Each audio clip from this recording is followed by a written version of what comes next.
लोग सेना में नहीं गए हैं, सेना की सर्विस ज्वाइन नहीं किए हैं, उनको देश के लिए मरने का मौका नहीं मिल सकता, हम सब जानते हैं। परंतु उन्होंने एक दूसरी महत्व की बात की है कि निश्चित है कि हम लोगों को देश के लिए मरने का मौका नहीं मिलता, मगर हम सब के लिए देश के लिए जीने का मौका ईश्वर ने जरूर दिया है और हम सब ने देश के लिए जीना है।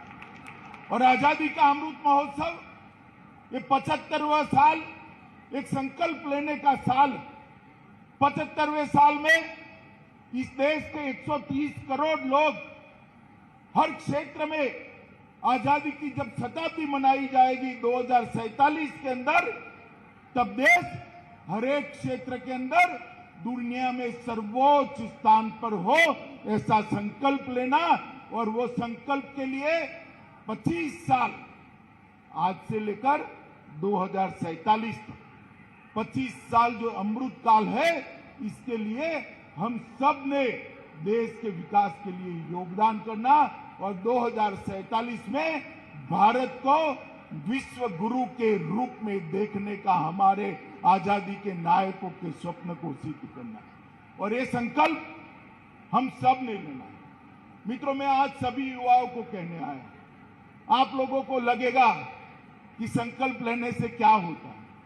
हायर एजुकेशन के लिए नरेंद्र मोदी सरकार ने ढेर सारा काम किया है और ग्रामीण क्षेत्रों को भी ध्यान में रखते हुए आज लगभग 410 से ज्यादा ग्रामीण विश्वविद्यालय भी, यूनिवर्सिटी भी काम की। नॉर्थ ईस्ट निग्लेक्टेड था। नॉर्थ ईस्ट में 22 नए विश्वविद्यालय, यूनिवर्सिटीज खोले गए हैं। लद्दाख में देश का पहला सिंधु सेंट्रल यूनिवर्सिटी बनाने का काम भी नरेंद्र मोदी सरकार ने किया है। और प्रोफेशनल युवाओं को मौका देने के लिए फोरेंसिक साइंस यूनिवर्सिटी, रक्षा शक्ति university, rail and transport university, इस प्रकार की प्रोफेशनल यूनिवर्सिटी की शुरुआत भी नरेंद्र मोदी जी ने की है। युवा मित्रों, मैं आज आपको बताने आया हूं, मोदी जी ने हर क्षेत्र के अंदर देश का विकास कैसे हो, हर क्षेत्र के अंदर देश दुनिया में सबसे पहले कैसे पहुंचे, उसके लिए हमेशा चिंता की है, हमेशा कार्यक्रम बनाए हैं और कठोरता के साथ कार्यक्रमों को इंप्लीमेंट किया। जहां तक देश की सुरक्षा का सवाल है, 2014 के पहले आप सभी को मालूम है कि देश के ऊपर आए दिन पाक प्रेरित आतंकवादी हमला करते थे और देश की केंद्र सरकार का रिस्पांस नील होता था, सिर्फ स्टेटमेंट दिए जाते थे। मोदी जी के आने के बाद उरी और पुलवामा में हमला किया, 10 ही दिन के अंदर सर्जिकल स्ट्राइक और एयर स्ट्राइक कर पाकिस्तान के घर में घुसकर इनको जवाब देने का काम नरेंद्र मोदी जी ने। कई लोग कहते हैं इससे क्या फर्क पड़ा, इससे बहुत बड़ा फर्क पड़ा है।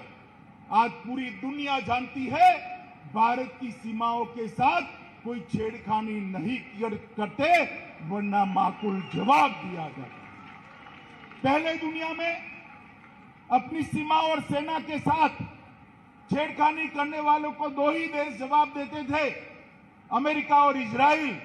आज वो 2 देशों की सूची में मेरे और आपके महान देश भारत का नाम जोड़ने का काम नरेंद्र मोदी जी ने।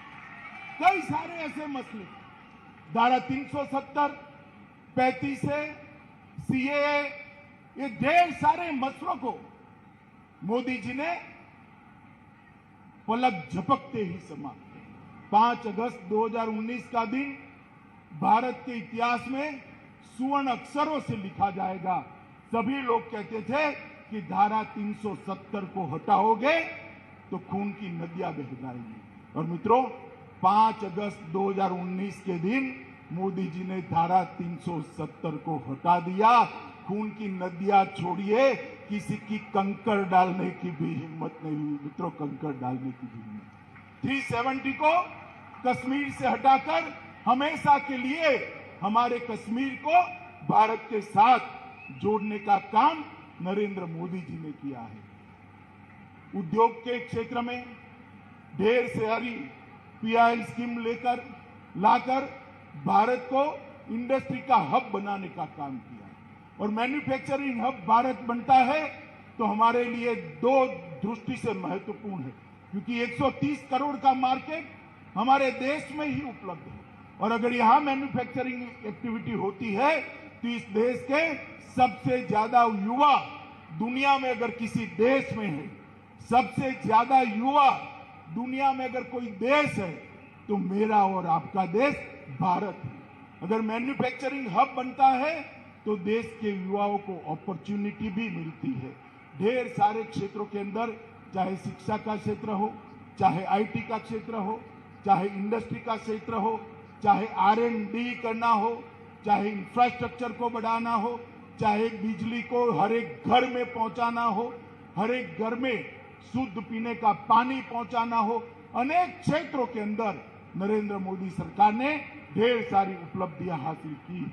और इसी के कारण आज देश की जनता का विश्वास बढ़ा है कि जब हमारे आजादी के 100 साल पूरे होंगे, ये देश दुनिया में भारत सर्वोच्च स्थान पर दिखाई पड़ेगा।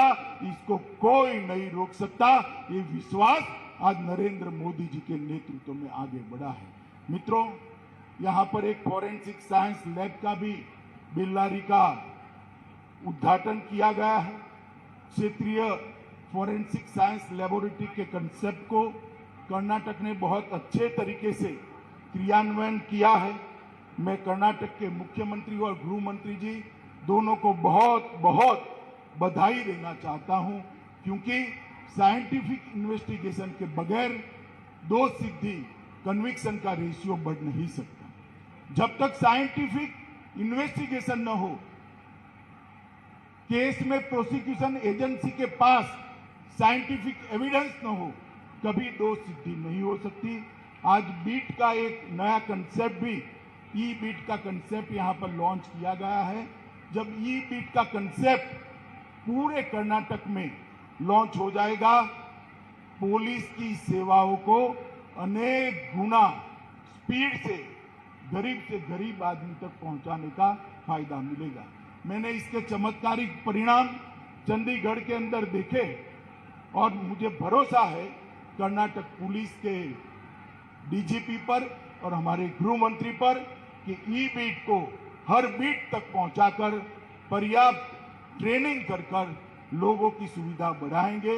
आज में जो यहाँ पर विद्यार्थी उपस्थित है, विद्यार्थी नहीं है, युवा भाई बहन है, वो सभी को उनके उज्जवल भविष्य के लिए बहुत बहुत शुभकामनाएं देता हूं। और नृपतुंगा यूनिवर्सिटी बहुत सारी ऊंचाइयां हासिल करे, ऐसी शुभकामनाएं देकर मेरी बात को समाप्त करता हूं। वंदे मातरम।